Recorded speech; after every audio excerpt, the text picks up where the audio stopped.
तो दोस्तों यूपीएससी ने सोशियोलॉजी का पेपर भी यहाँ पे हमारे साथ शेयर कर दिया है। दैट मीन्स पेपर हो चुका है। और पेपर 1 में आपको चाहता हूँ बताना, जैसे जो आने वाले सालों में पेपर देंगे उनके लिए जरूरी है कि क्या क्या सवाल पूछे जा रहे हैं उस पर नजर आए। तो जैसे कि इस बार जैसे प्री में लिखा गया इतने मुश्किल सवाल नहीं थे, उसके बाद अभी मेंस में जीएस में देखा गया इतने मुश्किल सवाल नहीं थे। एसए का पेपर स्लाइटली स्ट्रेट फॉरवर्ड था। सिमिलरली हमें सोशियोलॉजी में भी देखने को मिला, पेपर थोड़ा स्ट्रेट फॉरवर्ड है, मुश्किल सवाल नहीं है। पेपर 2 भी आ चुका है, मैंने उसका भी एक इनिशियल एक डाल दिया review. That is slightly lengthy, but उसके कारण वो डिफिकल्ट नजर आता है। लेकिन पेपर 2 का ये फितरत रहता है ऐसा, उसका भी मैं आपको ये जो डिटेल्ड सोल्यूशन दे दूंगा। लेकिन यहाँ पर मैं आपको चाहता हूँ कि ना कम से कम एक क्विक ओवरव्यू लें हम पेपर्स का, एंड इनके मॉडल आंसर्स। जैसे पहले बहुत सारे और पेपर्स के भी हमारे जो जितने भी पास्ट ईयर क्वेश्चंस हुए हैं वो हमने फ्री ऑफ कॉस्ट सभी के साथ शेयर कर दिए हमारी वेबसाइट पर sleepyclasses.com। आप जाके वहां पर PYQs के सभी आंसर देख सकते हैं। इनको भी मैं वहां पर अपडेट करवा दूंगा, ठीक है। ओके, तो एक अच्छी बात यह है कि ना कि जो साल भर अगर मेहनत की है तो साल भर मेहनत करने के कारण यहां पर जो ये सवाल हैं ये देखने में रिलेटिवली इतने मुश्किल नहीं लगेंगे। अब यूपीएससी कैसे रिवॉर्ड करता है, यूपीएससी 10 में से सेम चीज के कई बार 7 नंबर दे देते हैं, कई बार मार्किंग टाइट होती है तो 5 नंबर मिलते हैं। तो इसी कारण से टाइट मार्किंग हुई तो नंबर कम रह जाएंगे। मार्किंग अगर थोड़ी सी रिलेटिवली जैसे होती है ये सही रही तो पेपर आसान, रिलेटिवली आसान है, क्योंकि पढ़े हुए में से पेपर आया तो इसीलिए सॉल्व करना ईजी है। तो एक चीज यहां पर समझ आती है कि अगर हम साल भर पढ़ाई कर रहे हैं तो यहां पर ये क्वेश्चंस अटेम्प्ट करने में ज्यादा मुश्किल नहीं होनी चाहिए। यस, लिखते लिखते हाथ परेशान हो जाएगा, उसके लिए हमें आंसर्स लिखने पड़ते हैं, उसके लिए हम टेस्ट सीरीज भी हम लिखते हैं, ज्वाइन करते हैं और आंसर्स को लिखने की हम जो शुरुआत करते हैं कम क्वेश्चन से, देन ज्यादा क्वेश्चन लिखते चले जाते हैं। तो एक हर चीज ही प्रैक्टिस बेस्ड है। तो ये पेपर तो प्रैक्टिस बेस्ड जो पूरा का पूरी जो हमारी अटेम्प्ट है, प्रेपरेशन है, उसको एनकरेज करता है कि और प्रैक्टिस करो तो फायदे में रहोगे। ओके, जैसे अब ये जो कुछ मुश्किल सवाल होंगे मैं उन पर ज्यादा टाइम लगाऊंगा, स्ट्रेट फॉरवर्ड पे ज्यादा टाइम नहीं लगाऊंगा। तो अब ये नेचर ऑफ सोशियोलॉजी और सोशल एंथ्रो से ये स्ट्रेट फॉरवर्ड क्वेश्चन है, हमारे फर्स्ट चैप्टर से नजर आता है। इसमें आप परिभाषाएं लिख सकते हैं और कैसे जो सोशियोलॉजी के कॉन्सेप्ट्स हैं, सोशल एंथ्रोपोलॉजी से, ये सब नोट्स में से मैंने दिया आपको। ये हमारे कुछ चीजें यूट्यूब पर भी अवेलेबल हैं, पेड मॉड्यूल्स में अवेलेबल हैं, वहीं से कंक्लूजन में भी आप बता सकते हो। और ना ये कंक्लूजन में आपको चाहता हूं बताना कि जैसे ना रिसेंटली भी कुछ आर्टिकल्स पब्लिश हो रहे थे, टाइम एंड ओवर। मैंने ना अभी एग्जाम से पहले मैंने 13 इंपॉर्टेंट करंट अफेयर्स की बात की थी, उसमें से एक ये था कि किस तरह से सोशियोलॉजी इवॉल्व हो रही है as a particular social science और बाकी सोशल साइंसेस से क्या नाता है, उसमें से एक ये था टॉपिक। और ईपीडब्ल्यू में भी एक डिटेल था कि towards a new direction of disciplinary histories and practices. इसमें सोशल एंथ्रोपोलॉजी की बात और सोशियोलॉजी का जो ताल्लुकात उसके बारे में बात होती है। ऑफ कोर्स अब हमारे लेक्चर में तो हम इसके बारे में बात करेंगे क्योंकि एक स्टैंडर्ड टॉपिक है ना, तो उसी का एक स्क्रीनशॉट है। तो अब यहां पर ना जो ये पेपर 2 का सवाल लगता है कि कास्ट के बारे में बात कर दी एज अ स्टेटस ग्रुप, लेकिन हम बात करते हैं जब हमारा स्ट्रैटिफिकेशन का चैप्टर आता है, उसके चैप्टर में हम स्टेटस ग्रुप जब पढ़ना शुरू करते हैं, वेबर की परिभाषाएं देखते हैं, तो उसमें हम ये देखते हैं पर्टिकुलरली कि caste as a status group की बात होती है। ओके, तो यहाँ पे अब आपको बताना है कि कैसे एस्क्रिप्टिव सिस्टम है कि बचपन से मिल जाता है, और कि लेकिन इसके कुछ वे आउट्स भी बताएंगे, और मॉडर्नाइजेशन अर्बनाइजेशन के चलते किस तरह से हमारे इकोनॉमिक लिबरलाइजेशन के चलते और सरकार ने बहुत सारे कदम उठाए हैं, कास्ट जो सिस्टम एक बहुत ही इवॉल्विंग सिस्टम नजर आता है, एस्क्रिप्शन बेस्ड है, लेकिन अब सिर्फ वही हमारा सब कुछ डिसाइड करेगा। तो इसीलिए हम जो पर्टिकुलर कास्ट को as a status group study करते हैं, ये मुश्किल सवाल नहीं है, इसलिए मैं आपको कह रहा हूं मुश्किल सवाल नहीं, क्योंकि हम ऐसे आप कहेंगे अरे आपने पढ़ाया हुआ है, अरे भाई पढ़ाने वाली चीज है ना, पढ़ाना पड़ता है, ये स्टैंडर्ड, ये तो part of our courses, part of standard our syllabus है, तो मुश्किल सवाल नहीं मानता मैं इसको। ओके, देन अब ये वाला क्वेश्चन, ये अगेन जो 13 करंट अफेयर्स मैंने आपको लास्ट कुछ दिनों में कहे थे जब मेंस शुरू होने वाला था, उसके पहले भी मैंने डाले थे, और जो उनके लिंक्स के साथ कि आप यहां से पढ़ सकते हैं, तो उसमें से अगेन दूसरा एक ही टॉपिक आ गया कि मैरिज एज एन इंस्टीट्यूशन, है ना। ये कहते काफी रेडिकली जो एकदम तेजी से बदला है कि रिचुअल था, अभी थोड़ा कमर्शियल आउटलुक हो गया क्या कि सब कुछ पैसे के लिए ज्यादा होता है और दिखावा ज्यादा रहता है, और लेट्स से कि बड़ी शादी करनी है, कितने गिफ्ट मिले, क्या क्या जो लेट्स से दहेज में दिया गया, है ना, दहेज नहीं बोलते लोग, उसको गिफ्ट्स बोल देते हैं। तो इसीलिए पर्टिकुलरली क्या आउटलुक बहुत कमर्शियल हो गया है ना, कि हमने कहाँ छुट्टियां मनाने गए और कौन सा बड़ा हॉल बुक किया था, तो ये सब चीजें बहुत कमर्शियल हो गई आउटलुक में। तो इस पे सवाल उठते ही रहते हैं। ये चेंजिंग नेचर, जैसे अगर हम देखते हैं कि मैरिज का जो रिचुअलिस्टिक एक इंस्टीट्यूशन था, मंडप चाहे वो मंदिर को हमारे जो डिस्क्राइब करता है, लेकिन है वो किसी बैंक्वेट हॉल में, है ना। तो ये सब चीजें बदल रही हैं और बदलते बदलते काफी कमर्शियलाइज हो गया। जैसे आप तो देखते हैं इतने सारे नेटफ्लिक्स वगैरह पे सीरीज है, बिग फैट इंडियन वेडिंग, क्या बात बनी भाई, है ना, इतना पैसा लगा देते हैं। और कितने सारे सोशियोलॉजिस्ट लिखते हैं कि भारत में शादी या फिर मौत दो ऐसे इंस्टीट्यूशंस या दो ऐसे इवेंट्स बन चुके हैं जहां पर बहुत सारे परिवार इवन की उधार लेकर भी लेकिन समाज को दिखाने के लिए, खुश करने के लिए बड़े बड़े अब इवेंट्स रखते हैं। तो इसीलिए सोशियोलॉजिस्ट बोलते हैं कि भारत में मैरिज और डेथ दो बड़े इवेंट्स हैं जहां पे परिवार इवन बैंकरप्ट हो जाते हैं, इनफैक्ट उधार लेकर भी लोगों को सर्व करते हैं और लोगों को खाना खिलाना एक्सेट्रा ये रहता है। ओके, तो इसीलिए अब ये जो मैरिज का जो कैसे जो चीजें बदल रही हैं, कंज्यूमरिज्म कैसे आता है, प्लास्टिक लव और डायमंड्स आर फॉरएवर एक्सेट्रा, ऐसे ऐसे चीजें देखने को मिलती हैं। तो अब ना यहाँ पे मैं आपको चाहता हूँ एक चीज दिखाना कि रिसेंटली 16 मई 2024 का ही इंडियन एक्सप्रेस का आर्टिकल है, क्योंकि आर्टिकल इसलिए क्योंकि एक केस डिसाइड हो रहा था और उसमें कहा था कि हमने तो सिर्फ जो शादी की है, पर्टिकुलरली हमने जो रीति रिवाज के तहत शादी नहीं की, हमने सिर्फ लीगल शादी की है। क्या रीति रिवाज के बिना, शादी किए बिना क्या हमारा यहाँ पर अगर हम बोले कि शादी मानी जाएगी रिचुअलिस्टिक के बिना? तो कोर्ट ने उस पर कहा था, कोर्ट कह भी रहा है कि कोर्ट ने इसमें ना कमेंट्री भी करता है, कोर्ट ना कमेंट्री करता है, सोशल कमेंट्री, उसमें बोलता भी है कि कमर्शियल ट्रांजैक्शन के जैसे क्यों बना लिया आपने शादी को, कि कमर्शियल ट्रांजैक्शन है, अगर वो नहीं हुई और बड़ा दिखावा शादी नहीं की तो वो शादी नहीं मानी जाएगी। तो इसलिए कोर्ट यहाँ पे सोशल कमेंट्री करता है। मैंने आपको बोला था ये पक्का पढ़ के जाना है, ये आर्टिकल जो 13 में से सेकंड आर्टिकल आ चुका है, जो आपको अखबार में जो मैंने आपको बोले थे उसमें से ये इस साल नजर आ गया। ऐसा नहीं है कि मैं कहूंगा कि अगर आपने ये आर्टिकल नहीं पढ़ा तो पेपर अच्छा नहीं होगा, ये हो सकता है, लेकिन स्टिल इसको कोट कर दोगे तो 1 नंबर 1.5 या 2 नंबर अच्छा, या एग्जामिनर का मूड अच्छा करने में आप थोड़े से कामयाब हो सकते हो। That is how we end up getting marks, है ना, मोर मार्क्स। ओके, अब यहां पर जो मैंने आपको 13 पर्टिकुलर करंट अफेयर्स के, तो उसमें से तीसरा कि particularly democracy needs a vibrant culture of civil society, और कैसे वो जो हमारी नागरिकता का आधार को भी मजबूत करता है ना। तो अब अगेन सिविल सोसाइटी वीक हो रही है। सिविल सोसाइटी कैसे सरकार के ही सिर्फ और सिर्फ जो बातें बोलती रहती है, सिविल सोसाइटी को सरकार का एक आईना होना चाहिए था जहां पे सरकार सही काम नहीं कर रही, नागरिक थोड़े से अवेयर भी रहे, लेकिन क्या ऐसा हो रहा नहीं हो रहा। उस पर एक आर्टिकल था, बहुत जबरदस्त आर्टिकल, मैंने कहा था पक्का पढ़ के जाना। तो अगेन उस पर आर्टिकल है, लेकिन हाँ अगेन हमारे स्टैंडर्ड, हमारे नोटबुक्स में, हमारे टॉपिक्स में दिखता है कि सिविल सोसाइटी की परिभाषा क्या है, डेमोक्रेसी में रोल क्या है, सिटीजनशिप के साथ उसका क्या ताल्लुकात है, कि सरकार बहुत बड़ी होती है, नागरिक बहुत छोटा है। इन बिटवीन सिविल सोसाइटी, हमारे जैसे रेजिडेंट वेलफेयर एसोसिएशन, हमारे घर में मान लो कि घरों में पानी नहीं आ रहा, अकेले में कितना कुछ बोल दूंगा, तो लेकिन जब 4 लोग मिल जाते हैं, बोलते हैं कि अरे भाई पानी की समस्या है, हमारे घर के लोग बहुत परेशान रहते हैं, बच्चे सुबह स्कूल के लिए लेट हो जाते हैं ना, ऐसे वाला, तो इसलिए सिविल सोसाइटी इकट्ठी होती है, मुद्दों को सामने रखती है कि देखिए लड़कियां हमारी सेफ नहीं है। जब आप बोलते हैं लड़कियों को कि पढ़ाई लिखाई कराओ, जब जॉब करने जाती है तो सेफ नहीं है, तो इसलिए सिविल सोसाइटी इकट्ठी हो जाती है। एक नागरिक कुछ नहीं कह सकता, इतनी बड़ी सरकार से अगर हमें कुछ बात पहुंचानी है, सिविल सोसाइटी हमारी बात आगे रखती है, ठीक है। तो इसीलिए पार्टिसिपेशन, अकाउंटेबिलिटी और सिटीजनशिप को मजबूत करना, है ना, ये सब चीजें।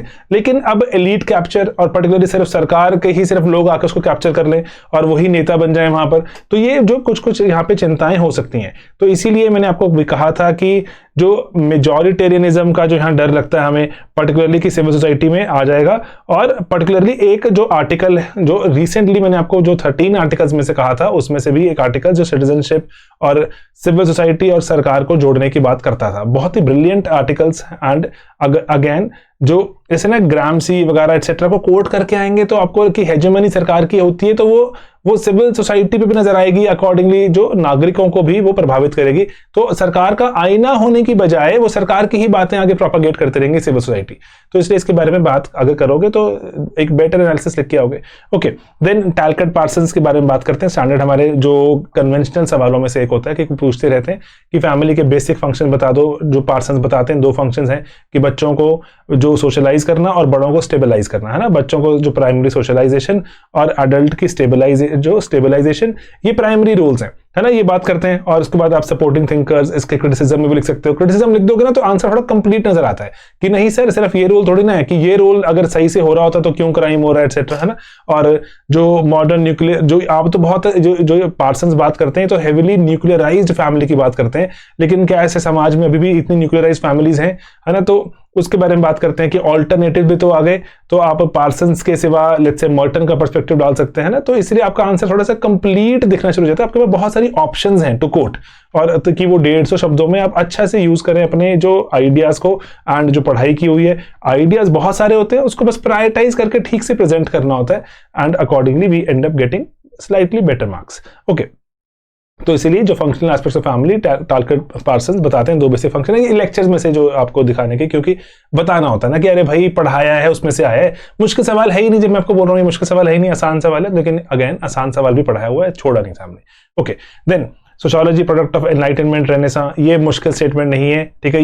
ये सारा दिन ही ये पढ़ाते हैं, हमारे लेक्चर यहीं से शुरू होते हैं और जो नोट्स वगैरह सब जगह लिखा हुआ है और इस पर तो जो डिबेट्स होते रहते हैं, मैं इसका डिटेल में नहीं जाऊंगा। जहां पे लगेगा जो कुछ कंपलसरी क्वेश्चंस हैं डिबेट करने वाले हैं उस पर रुकेंगे।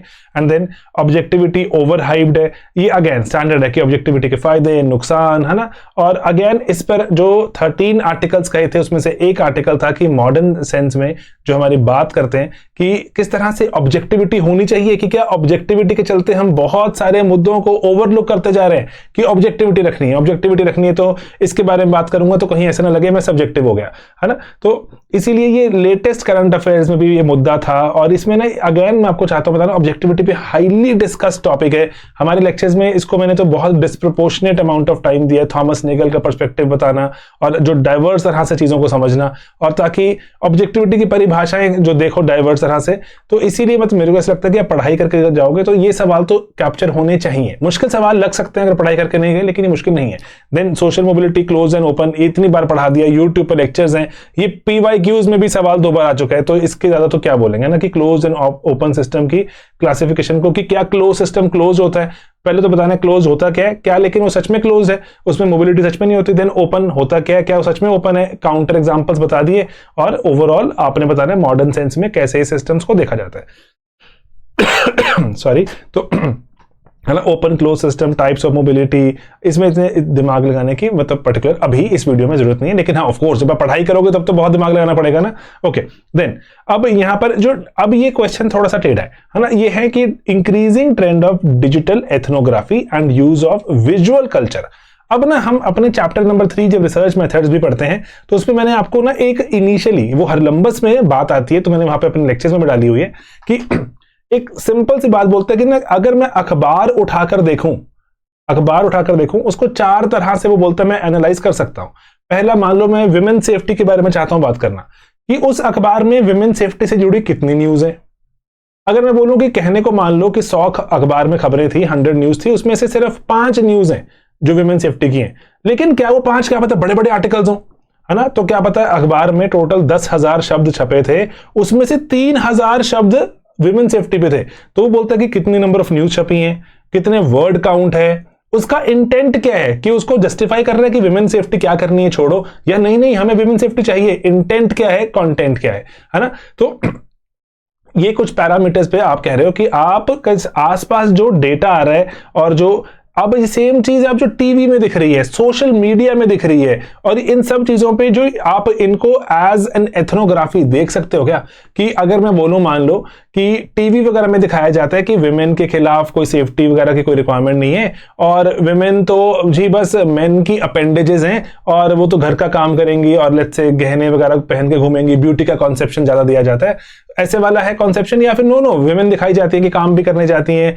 और लेट्स से घर भी संभाल रही हैं, डबल बर्डन दिखाया जा रहा है, कैसे दिखाया जा रहा है। तो इसलिए विजुअल एथनोग्राफी के बारे में बात होना जरूरी है, क्योंकि मॉडर्न सेंस में हम बहुत सारा इवन आप लेक्चर देख रहे हैं, आप विजुअली देख रहे हैं, तो इसलिए विजुअल एथनोग्राफीज की हम विजुअल कुछ रिकॉर्ड्स वगैरह को समझें कि कितनी बार कितनी फ्रीक्वेंसी में किसी टॉपिक पे बात हुई, किस इंटेंट से बात हुई, रिफॉर्म की बात हुई थी, कोई इश्यूज बताए जा रहे हैं, कितनी डिबेट कितनी लंबी खिंची, कि सिर्फ और सिर्फ बता दिया फटाफट 100 खबरें, उसमें से 3 खबरें थी वो वाली, लेकिन कोई फालतू की बात थी, लेकिन क्या पता 3 खबरें बड़ी बड़ी डिस्कस की हूं, है ना। तो इसलिए कितनी बात हुई, कितनी एक्सटेंड जो कितनी बार फ्रीक्वेंसी, उसके जो उसकी डेप्थ है ना, वर्ड्स कितने थे, अखबार की बात हो रही है अगर या फिर विजुअल की बात हो रही है, कितने वर्ड्स थे उस पे, है ना। तो ये एथनोग्राफर जो होगा वो देखेगा इन सब चीजों को कि कौन सा मुद्दा कितना इंपॉर्टेंट है किसी के लिए।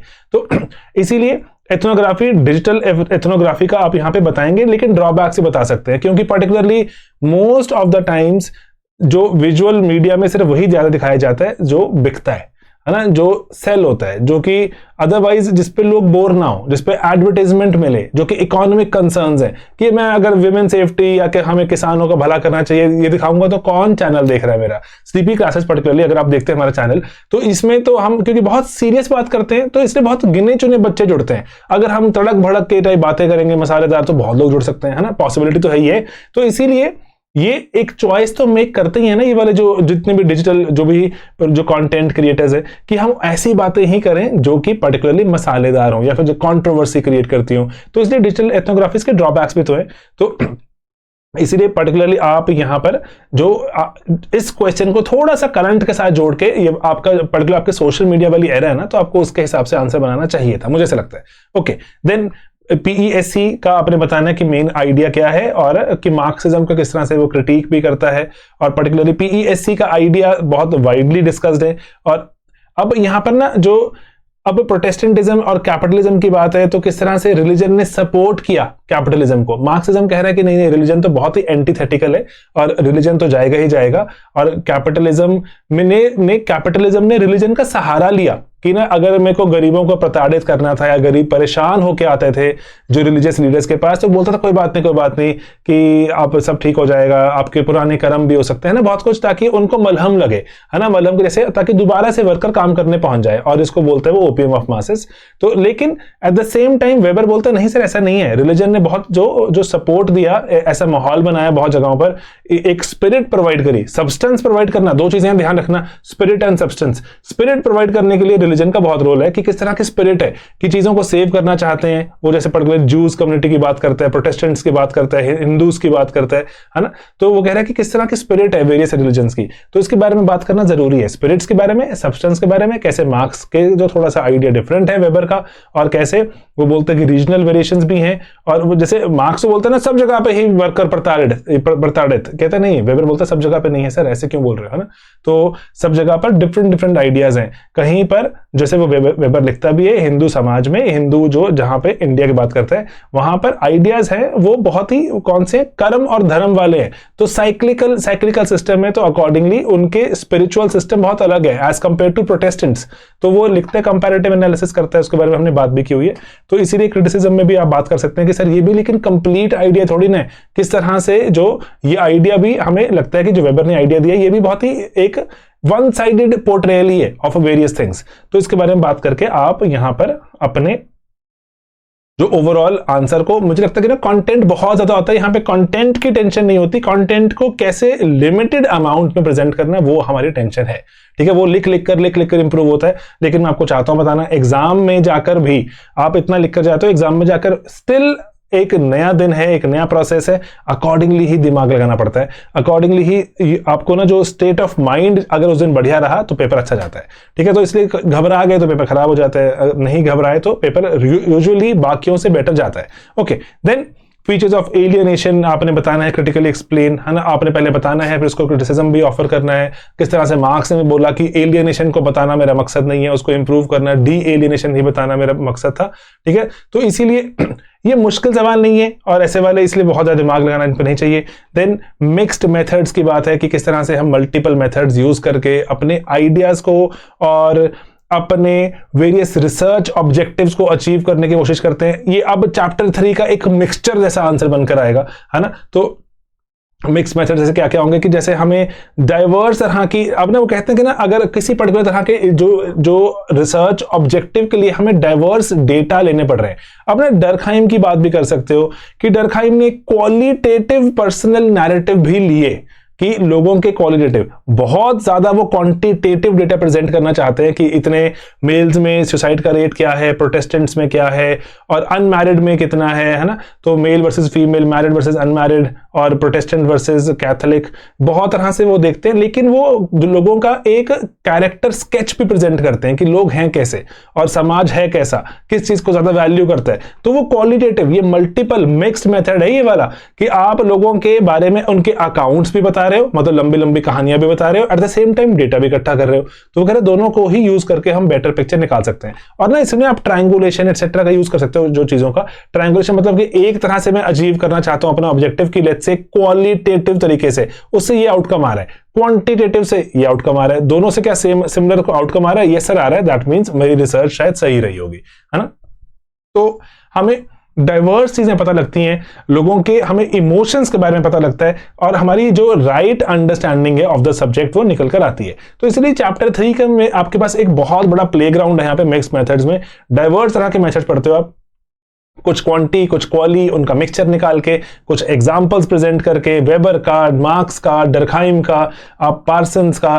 पार्सन जब वो बोलते हैं और जब मर्टन अपना बोलते हैं कि हमें मिड रेंज और जो हमें थ्योरीज चाहिए, उसमें भी कहीं ना कहीं वो मिक्सचर की बात ही तो करते हैं कि डाइवर्स तरह के मेथड्स की बात करते हैं। पूरा जब वो पैराडाइम बताते हैं कि किस तरह से रिसर्च करनी है। मेरे कहने का बात सिर्फ ये है कि आपके पास एक डाइवर्स, एक बहुत ही ओपन एक क्वेश्चन था जिसमें आप डाइवर्स तरह की चीजें, लेकिन क्या क्या उसमें पिटफॉल्स हो सकते हैं, क्या क्या कमियां हो सकती हैं, जरूर बताएं। लिमिटेशंस बताए बिना थोड़ा मुझे लगता है क्वेश्चन और अपना आपका आंसर अधूरा रह सकता है। ओके, देन गिग इकोनॉमी अनगिनत बार डिस्कस कर दिया। गिग इकोनॉमी के फायदे नुकसान टेस्ट में पूछ लिया, प्रीवियस ईयर भी आ चुका है, तो इसीलिए लेबर मार्केट कैसे कुछ फायदा हो रहा है, नुकसान हो रहा है औरतों के प्रति, और कैसे हमारी मिनिमम वेज को भी कैसे बीट कर देता है एट टाइम्स, लेकिन मार्केट्स ग्लोबल हो जाती हैं, है ना। तो और लोगों के नाम के साथ उनके रीसेंट रिसर्चेस के बाद कोविड ने किस तरह से इसको बदला, और ये सब चीजों को आप बता के, इनके क्रिटिसिज्म, इनकी लिमिटेशन बता के आप गिग इकोनॉमी पे बहुत बढ़िया आंसर लिख सकते हैं कि गिग इकोनॉमी को लेकर भारत सरकार एक जो कानून भी लाना चाहती है कि कैसे उनकी सिक्योरिटी हो, सेफ्टी हो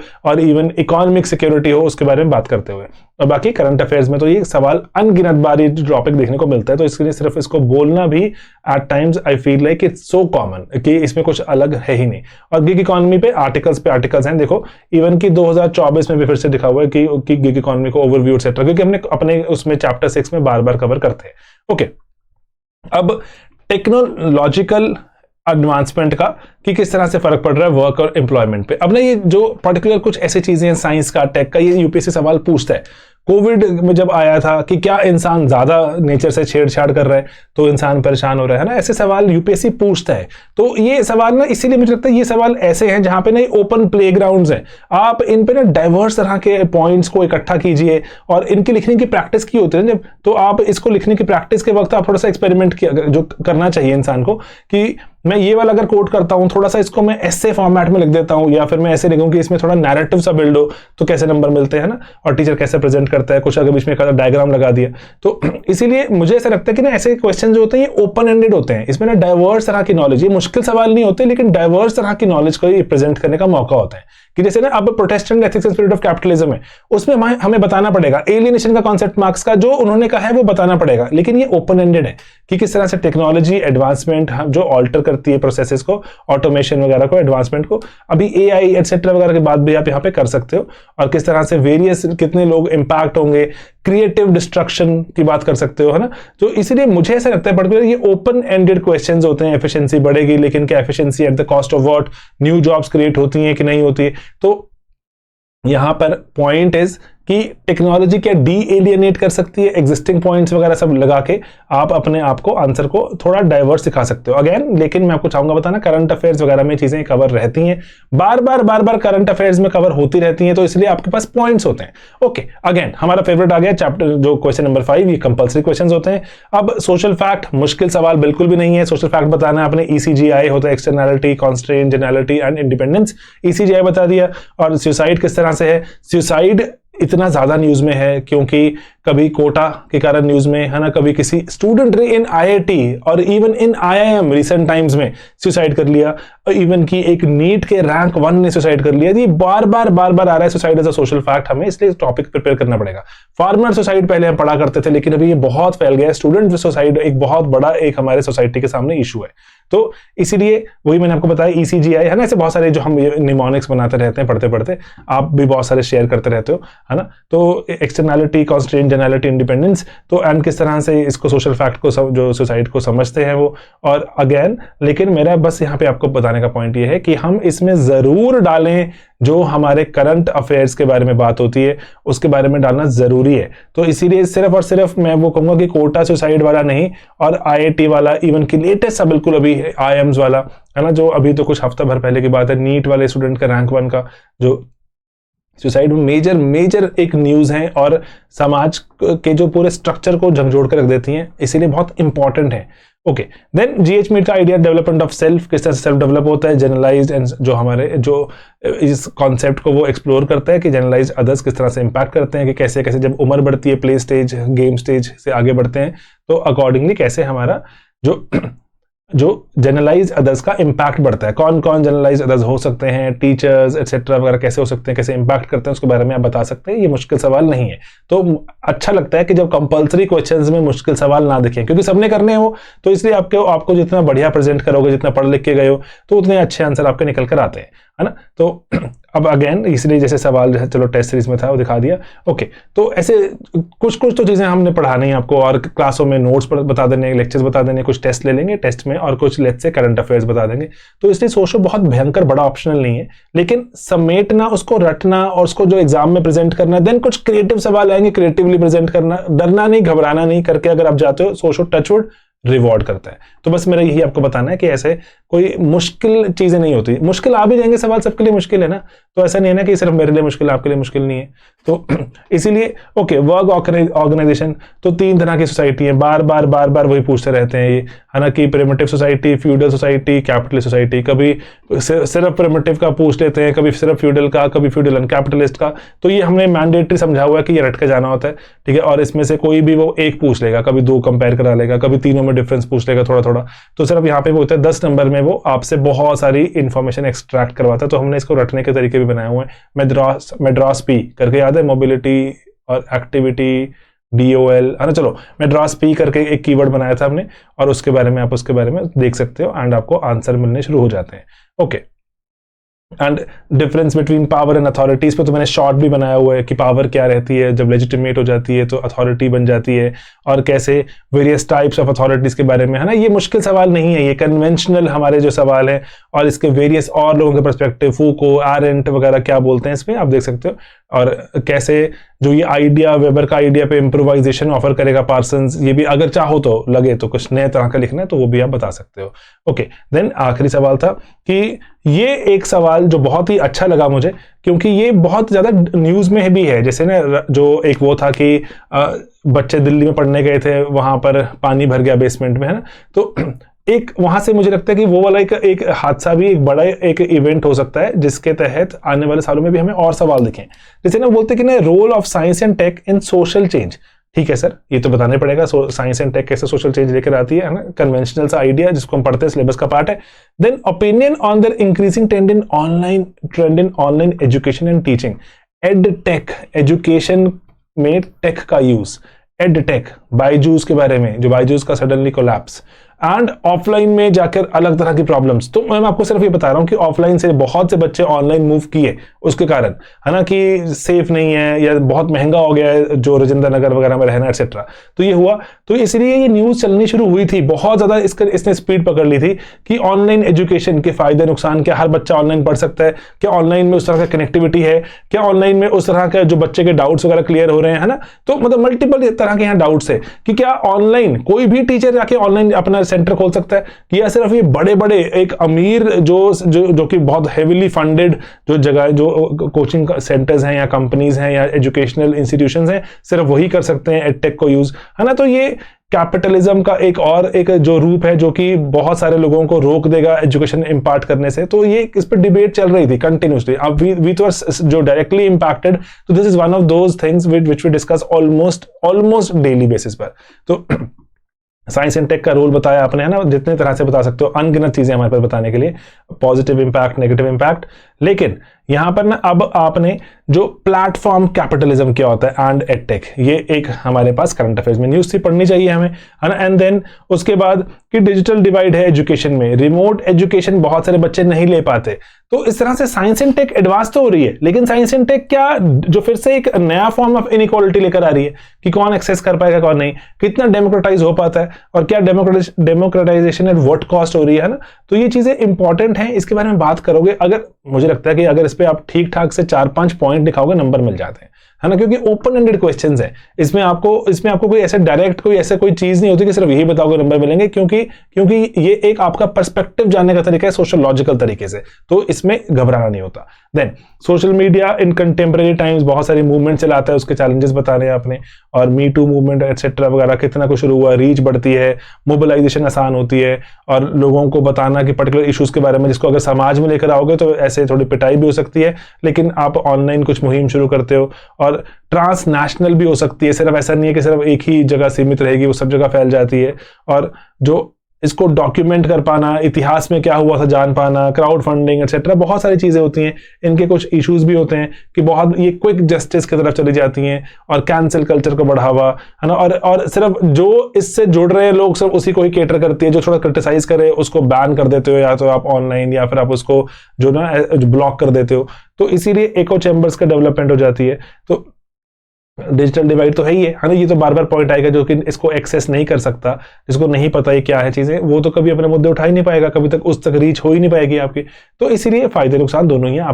आपकी एरा तो बेस्ट इक्विप्ड है इसको आंसर करने के लिए। अगर मैं जो किसी को दे दूं ना जो 50-60 बरस का इंसान है, उसके लिए मुश्किल सवाल है, आपके लिए रिलेटिवली ईजी है। ओके, है ना। तो इस पे जो सवाल सोशल मूवमेंट्स और कैसे हैशटैग मूवमेंट्स ये वो एक्सेट्रा, हमें लेट बिल्कुल अभी दिसंबर 2023 का ही एक ईपीडब्ल्यू का आर्टिकल भी है जिसको आप देख सकते हैं। ओके, देन क्योंकि इसलिए हमने करंट अफेयर्स को ना ठीक ठाक लेवल पे पढ़ाना शुरू किया ताकि ना बच्चों को थोड़ी सी ना अवेयरनेस रहे कि क्या चल रहा है लेटेस्ट। और अब जैसे ना multi cultural society accommodate diversities, और लेकिन अब हमें नहीं थोड़ा सा ये पेपर 2 टाइप सवाल लगता है, तो इसलिए हम यहाँ पेपर 1 में देख लेते हैं। यूपीएससी करता है ऐसा, एज लॉन्ग एज हमने पढ़ा हुआ है हमारे नोट्स में, पेपर 1 में पूछे 2 में पूछे तो हम क्या ही कर सकते हैं ना।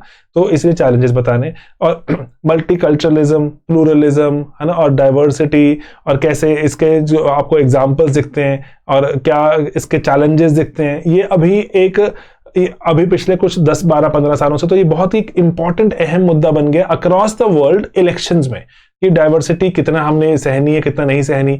कोई बार बार इल्जाम लगा रहा है कि हमारे यहाँ पे इन्वेजन हो गया और बाहर वाले लोग आके रहने लग शुरू हो गए। कोई कह रहा है कि हमारे यहाँ पे लोग आ ही नहीं रहे, माइग्रेट ही नहीं हो रहे। कोई कह रहा है हमारे यहाँ से सब चले गए, है ना। तो इसीलिए डाइवर्सिटी है, रुक गई, डाइवर्सिटी का फायदा नुकसान, तो ये सब चीजें, कॉन्स्टिट्यूशनल रिकग्निशन, लैंग्वेज की पॉलिसीज, कल्चरल ऑटोनॉमी, किसी को कितना कल्चर करने की जो इजाजत है नहीं है। इस पर बहुत ऑफन सवाल उठता है कि हमें हमारा कल्चर प्रैक्टिस नहीं करने दिया जा रहा, हमें अपने अलग एक जो देश बनाने दो या अपने अलग एक स्टेट बनाने दो। तो ये मल्टीपल तरह की चीजें आप इसके बारे में बात कर सकते हैं। अगेन मैं आपको कहूंगा कि पेपर 2 का लगता है सवाल, लेकिन पेपर 1 में आ जाता है। तो लेकिन अगेन हमारे पास कंटेंट है, तो हम इसको जो इसके चैलेंजेस, इसके कुछ प्रोज एंड कॉन्स हम देख सकते हैं एंड अच्छा आंसर निकाल सकते हैं। ओके, देन एनिमिज्म और नेचरिज्म में क्या फर्क है, इस पर डिस्कशन है हमारे पास हमारे लेक्चर्स में। एनिमिज्म और एनिमेटिज्म, है ना, जो मैक्स मिलर के आइडियाज क्या थे एक्सेट्रा, ये रिलीजन के चैप्टर में नजर आता है।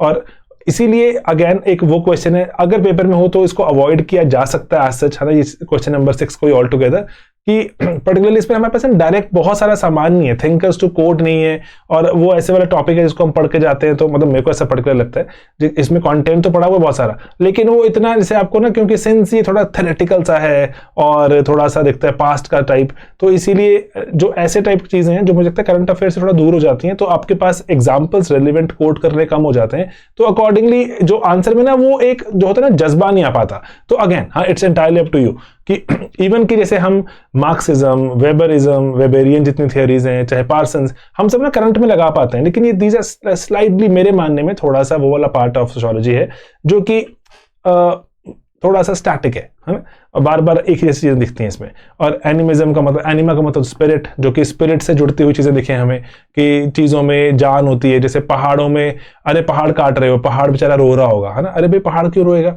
लेकिन हम मानते हैं पहाड़ में स्पिरिट है। अच्छा, सड़क कब से बेचारी धूप पड़ रही है, सड़क बेचारी जल रही हो गई, है ना, अरे भाई सड़क तो पत्थर है, नहीं सड़क में स्पिरिट हो सकती है ना, जान हो सकती है।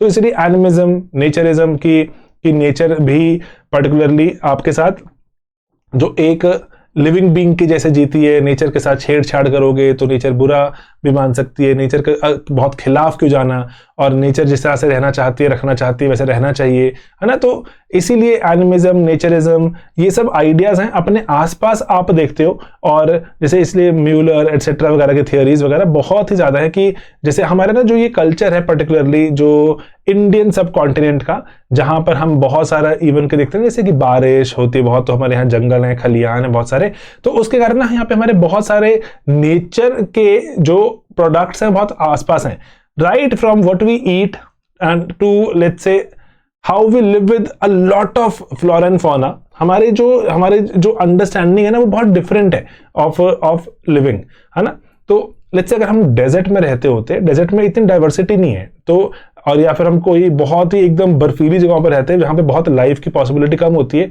हमारा ऐसा नहीं, हमारे यहाँ बारिश ठीक ठाक है, सॉइल्स फर्टाइल है, तो हम यहाँ पे बहुत डाइवर्स फॉर्म ऑफ नेचर देखते हैं, हम इतने तरह के पशु पक्षी जानवर देखते हैं, पेड़ पौधे देखते हैं। हमारी understanding of nature is very different, है ना। जैसे इस पे प्रधानमंत्री जी ने बात भी की थी।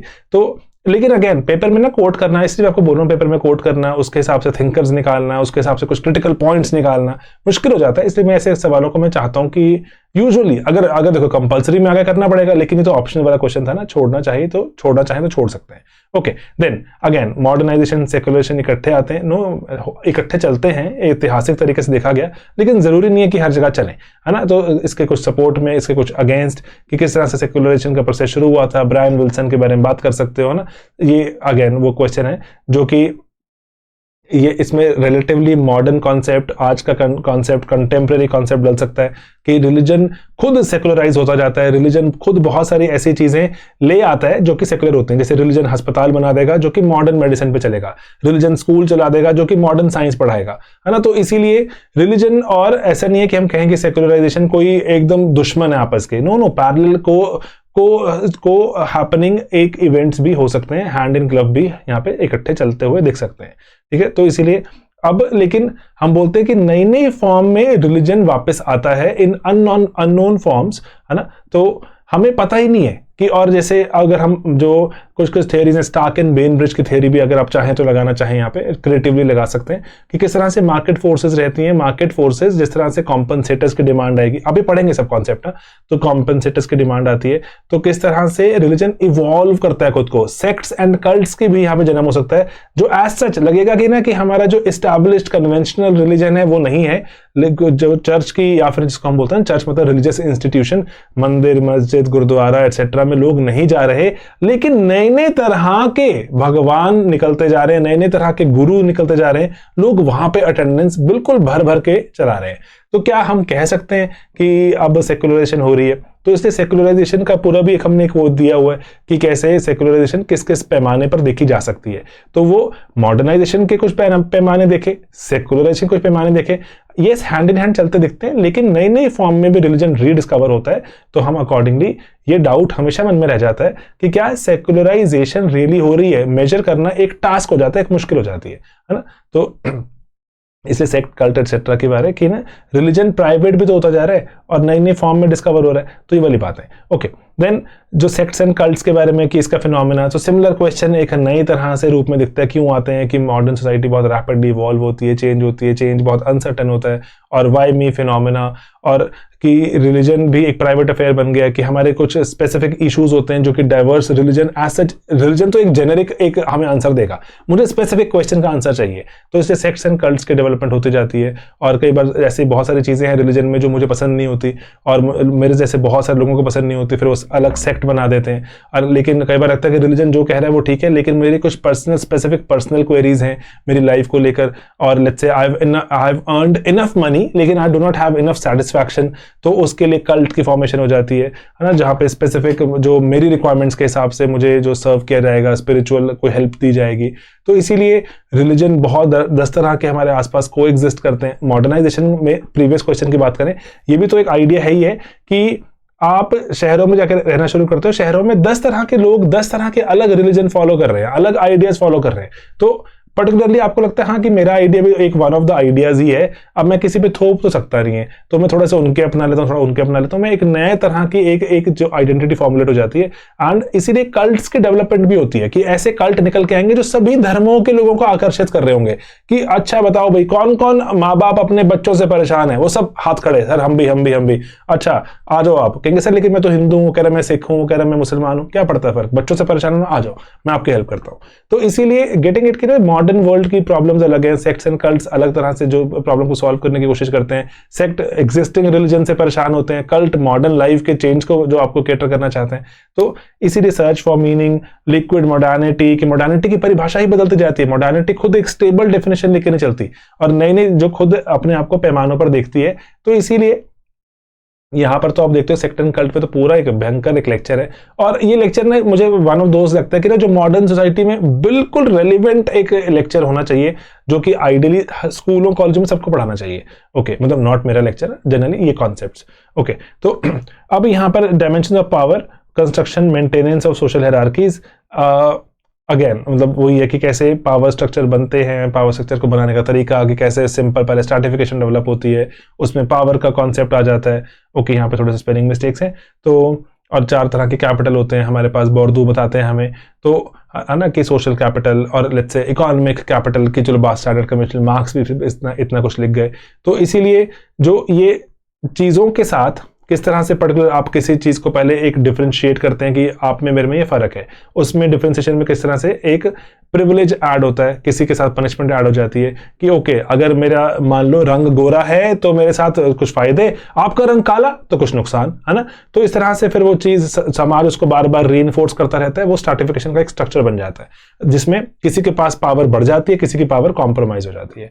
तो है ना, ये प्रोसेस इसके बारे में बात करना, क्योंकि किसी के पास माँ बाप पढ़े लिखे हैं, 4 पैसे रखते हैं, उसके बच्चे जो कामयाब होंगे पॉसिबिलिटी बहुत ज़्यादा है, जो पेड़ पौधों की बात है।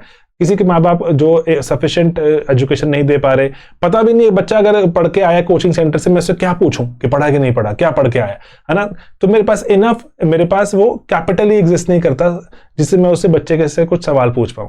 तो अकॉर्डिंगली वो बच्चे डिफरेंट तरह से परफॉर्म करेंगे, पेयर बोर्डो कहते हैं। इसी तरह की चीज़ों को हम सोशियोलॉजी में स्टडी भी करते हैं। Okay, then modern families have not just become nuclear and new local but also बच्चों के सेंट्रिक, फीलियो सेंट्रिक। आपने बताना कि सर बच्चे कम होते जाएंगे, डेटा दे सकते हो आप, NFHS का डेटा, दुनिया भर का डेटा, UPSC थोड़ा पगला भी चुका है इसको लेकर कि कंसिस्टेंटली साउथ कोरिया में बच्चे कम पैदा हो रहे हैं। अभी फिर से मेंस में GS में सवाल पूछ लिया कि हमारे पास क्या विंटर आ चुका है, डेमोग्राफिक विंटर, कि अब जो हमारी आबादी स्टेबल होकर रुक गई है, अब नीचे गिरनी शुरू हो जाएगी। और ये ना फीलियोसेंट्रिक, कि बच्चे कम पैदा हो रहे हैं और समाज बिल्कुल बच्चों के ओरिएंटेड हो गया है। हो भी गया है ना वैसे, कि माँ बाप थे, उन्होंने एक एक बच्चा पैदा किया, है ना, एक एक बच्चा पैदा किया। मान लो एक लड़की पैदा की इन्होंने लड़का पैदा किया, अब इनकी शादी भी कर दी, है ना, शादी कर दी इन्होंने, फिर एक बच्चा पैदा किया, है ना। अब एक बच्चा पैदा किया, इसके माँ बाप दोनों कमाने वाले और उसके दादा दादी नाना नानी कमाने वाले, तो ये 3 लोग इधर 6 लोग बैठ के बच्चे पे पूरा 6 पॉकेट सिंड्रोम जो हम बात करते हैं, 6 के 6 लोग लगे हुए बच्चे पे जो फोकस करने। वो बच्चा कह रहा है मुझे ये वाला टॉय चाहिए, वो ला देता है, कोई वो ला देता है ना। कोई कह रहा है, बच्चा कह रहा है मुझे पीली कलर की गाड़ी खरीदनी है, कह रहे अरे भाई पीली कलर की गाड़ी कौन खरीदता है, बच्चे ने कहा खरीदनी तो खरीदनी है। टीवी देखना है मुझे हर वक्त, उसमें कार्टून देखना है मुझे और कोकोमेलन देखना है, तो वो अलग टीवी। माँ बाप कह रहे हैं कि हमारे को कोई मैच देखना होता है, कोई टीवी प्रोग्राम देखना नहीं देख पाते, तो इसलिए अलग टीवी आ रहा है। फीलियोसेंट्रिक, बच्चा डिसाइड कर रहा है कि क्या होगा घर पर, कोकोमेलन के लिए अलग टीवी आएगा, एक आईपैड लेके दे दिया जाएगा, और माँ बाप दादा दादी नाना नानी बिल्कुल पैसा स्पेंड कर रहे हैं। तो फीलियोसेंट्रिक होता ही चला जाएगा, सिर्फ न्यूक्लियर नहीं है। और ऐसा नहीं है कि नए घर में जाके रहते हैं माँ बाप, है ना, क्योंकि जनरली माइग्रेशन का भी कॉन्सेप्ट है, दोनों लड़का हो लड़की हो एक एक होता है जब वो पर्टिकुलरली, तो इसलिए वो अपनी एजुकेशन पे ध्यान दे पाते हैं, सब कुछ कर पाते हैं, तो नए नए शहरों में जाकर रहते हैं, है ना। नया जैसे किसी को, जैसे सब दिल्ली गुड़गांव मुंबई, है ना, हैदराबाद बैंगलोर में इकट्ठे हो जाते हैं, वहीं रहते हैं। तो कह रहे हैं लेकिन ये नहीं सर, फीलियोसेंट्रिक भी है। तो अपने ट्रेंड को समझा सकते हो कि जैसे जैसे बच्चे तादाद कम होती जाएगी तो अकॉर्डिंगली बच्चों पर फोकस बढ़ता जाएगा। तो अनगिनत इस पे कहानियां हमने बात की हुई लेक्चर्स में।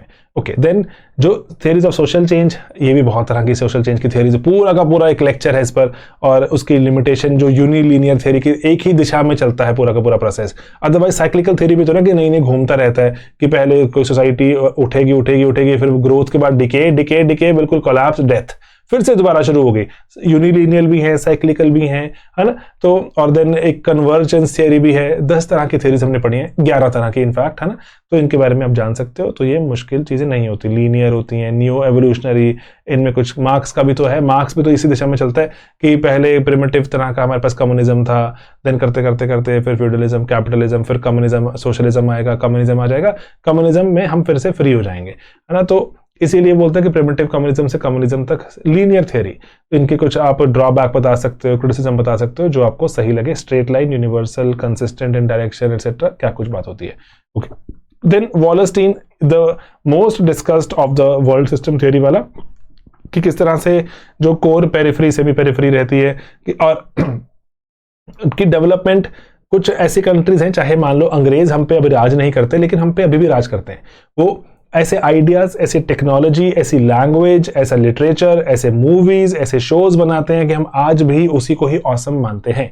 और इसे कह रहे हैं कि हम पे वो चाहे सरकारी तरीके से राज नहीं कर रहे, लेकिन बाकी सब तरीके से राज कर रहे हैं। हम उनकी ऑब्सोलीट टेक्नोलॉजीज कंज्यूम करते हैं, वो जिस तरह के टेक्नोलॉजीज को प्रमोट करते हैं, हमें लगता है यही टेक्नोलॉजीज बेटर टेक्नोलॉजीज है, और वो जिस तरह के आइडियाज को इंस्टीट्यूशंस को प्रमोट करते हैं वो कह रहे हैं, लेकिन वो डायरेक्टली ऐसा नहीं करते। वो जो कोर है वो आसपास वाली, जैसे मान लो यूएसए है, वो थोड़ी आसपास वाली कंट्रीज को प्रभावित करेगा, वो आसपास वाली कंट्रीज बाकी कंट्रीज को प्रभावित करती चली जाती हैं। तो इसीलिए वो बोलते हैं कि एक पूरा एक सिस्टम बना हुआ है, जिसको हम सरल शब्दों में बोलते हैं कि ठेकेदारी सिस्टम, कि हमें लगता है कि हम अपने अपने कंट्री के मालिक हैं, है ना, लेकिन असली मालिक तो कोई और है। चाहे मैं मान लो मैं किसी घर का ठेकेदार हूं, मैं उस घर को बना रहा हूं, अच्छे से बना रहा हूं, है ना, और जो खाली प्लॉट मिला था मुझे मैं बना रहा हूं, लेकिन क्या मैं घर का मालिक हूं? घर का मालिक तो कोई और है। तो इसलिए ये बोलते हैं कि इसलिए कि असली मालिक तो कोई और है, हम तो सिर्फ ठेकेदार बन के अपनी छोटी मोटी कंट्रीज को चलाते जा रहे हैं। तो इसीलिए बोलते हैं कि ये बहुत ही एक मार्क्सिस्ट तरह से देखने का तरीका है कि रियल ओनरशिप किसी और के पास है, हमें तो एक थोड़ा एक फेक कंट्रोल भी मिला हुआ है, कोर पेरिफेरी सेमी पेरिफेरी वाला आइडिया देकर इसको हम पढ़ते हैं। ठीक है, तो ऑलराइट दोस्तों, तो ये पर्टिकुलर अगेन यहाँ पर जो इसको ये डिस्कस करना पड़ता है। ऐसा नहीं है कि मैंने पढ़ा दिया पूछ लिया, अरे नहीं भाई, ये इमैनुअल वॉलस्टीन ही नहीं पढ़ा है तो क्या पढ़ा है? इसके सिवा भी हम कितना कुछ और भी पढ़ते हैं। हम इमैनुअल वॉलस्टीन के सिवा समीर अमीन की पढ़ते हैं थियोरी, बनाना रिपब्लिक, ओ हेनरी एटसेट्रा, है ना, ये हमने पढ़े हुए हैं, प्रीवियस ये पूछे भी हुए हैं यूपीएससी सवाल, ऐसा नहीं कि सिर्फ पढ़ के ऐसे ही टाइम पास किया हुआ है। तो पर्टिकुलरली पहले मैं चाहता हूं कि ना, तो चलो हमारा कोर्स बहुत ही एक स्पेसिफिक टाइम ओरिएंटेड कोर्स है। बहुत बार बच्चे कहते हैं कि अरे भाई इतना स्पेसिफिक कोर्स क्यों बना दिया, क्यों इसके बियॉन्ड पढ़ेंगे ना तो ऐसे कुछ मुझे रिवॉर्ड नजर नहीं आता। इतना पढ़ेंगे, इसको ठीक से रटेंगे, इसको ठीक से दिमाग में बैठाएंगे, आंसर लिखेंगे, टेस्ट करेंगे, मुझे लगता है कि बहुत रिवॉर्ड होने वाले हैं। देन आपको लगेगा सर इस साल हो गया, ऐसा हर साल होता है, हर साल टचवुड हर साल ऐसा होता है कि हद से हद 2 या 3 सवाल ऐसे होते हैं, एक बाउंसर होता है, 2 या 3 मैं बोल रहा हूं आपको, 2 या 3 में से एक बाउंसर होगा, 2 ऐसे होंगे कि ना कि तोड़ मरोड़ के कुछ यहां का कॉन्सेप्ट कुछ पेपर 2 से निकालना पड़ेगा, वो बन जाएगा, तो आंसर बन जाते हैं। बाकी मेजॉरिटी क्वेश्चंस वो तो पढ़े लिखे में से आ रहे हैं, वहीं से नंबर निकाल रहे हैं हम। जो वो 2 या 3 सवाल है उसको देख के बच्चे घबराते रहते हैं, अरे अरे ये क्या पूछ लिया, व्हाइट हेड का कॉन्सेप्ट ये क्या होता है ना। तो इसीलिए उसको देख के घबराओ, इट्स ओके, लेकिन उसको देख के अपनी प्रिपरेशन स्ट्रैटेजी मत चेंज करो, बस मैं चाहता हूं। ये आज का पेपर अगेन, ये तो चलो इसमें बाउंसर्स नहीं थे आज, है ना, कि ऐसे कोई कॉन्सेप्ट नहीं पूछा कि हमें आता ही नहीं, पढ़ा ही नहीं हुआ, देखा ही नहीं हुआ, तो वो नहीं थे, लेकिन स्टिल इनोवेटिव तरह से आंसर करने वाले सवाल तो हैं। ठीक है, तो लेट्स सी कि यूपीएससी किस तरह से बात करेगा। पेपर 2 का डिस्कशन भी मैं डाल दूंगा, ठीक है, वो भी उसका आंसर मॉडल आंसर बना रहे हैं। और बाकी बस आइडिया यही है कि एक फोकस्ड तरीके से पढ़ाई रखो, फैलाना भी मत, बहुत फैलाओगे तब भी समेटोगे कैसे, है ना। एंड देन ऐसा भी है कि अंडर प्रिपेयर भी नहीं करना, in between right amount of preparation, वही हम कोशिश भी करते हैं अपने कोर्सेज में, चाहे वो सोशो हो, चाहे पॉल साइंस, चाहे वो जीएस या एसए या CSAT, right amount of preparation is the answer. Okay, तो दैट वुड बी इट। लंबा लेक्चर हो गया दोस्तों हमारा थोड़ा सा, चलिए कोई बात नहीं, मिलेंगे अपने अगले वीडियोस में बहुत ही जल्द। Bye bye, take care.